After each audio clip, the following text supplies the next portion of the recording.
My name is Saskia Vossenberg. I'm an external research fellow at Maastricht School of Management, where I'm doing also my PhD together with the Institute of Social Studies.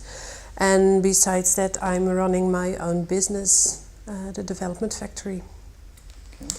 And this afternoon I presented, the case was actually my own research. I'm researching women's entrepreneurship promotion in developing countries, particularly Uganda, Ethiopia and Kenya, and I shared with the participants some of the challenges that I encounter. And I think my main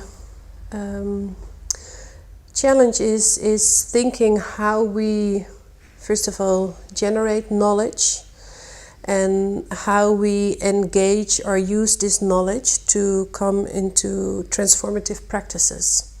And my research in particular is using feminist theories or feminist perspectives to rethink entrepreneurship, actually. And in my research I try to get as close to the local realities and daily struggles of entrepreneurs. Because in a lot of research, entrepreneurship is almost a gender blind or gender neutral phenomenon, or a species of people who have no actual lives or care responsibilities or dealing with issues of poverty, etc. So I'm trying to contextualize entrepreneurship. First of all, I think we are not clear yet on what transformative approaches or interventions mean. So I think it's very important that we keep thinking and discussing the concept. What do we actually mean by it? I try to apply a transformative approach in my research by asking alternative questions.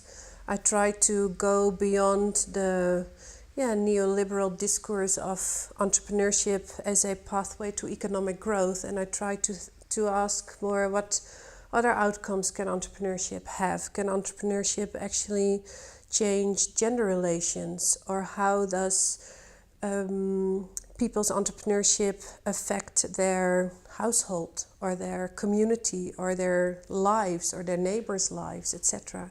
So this is for me, alternative questions in generating knowledge, which for me is also transformative, because of course I will hope it can feed actually transformative interventions. The variety among female entrepreneurs is just as big as or maybe even bigger than the differences between male and female entrepreneurs. The whole concept of entrepreneur is, we just said in the group, it's very liquid or fluid. There's no such thing as the entrepreneur or the farmer, or it doesn't really exist. So I think what policymakers and development practitioners, for good reasons, but they do try to categorize, or they do try to come up with a set of policies that will need to benefit all sorts of female entrepreneurs. And I think that's one of the issues. This is a very localized process, really in a gendered context. So if we design policies and practices that will benefit entrepreneurs, then we need to be very aware of their local situation.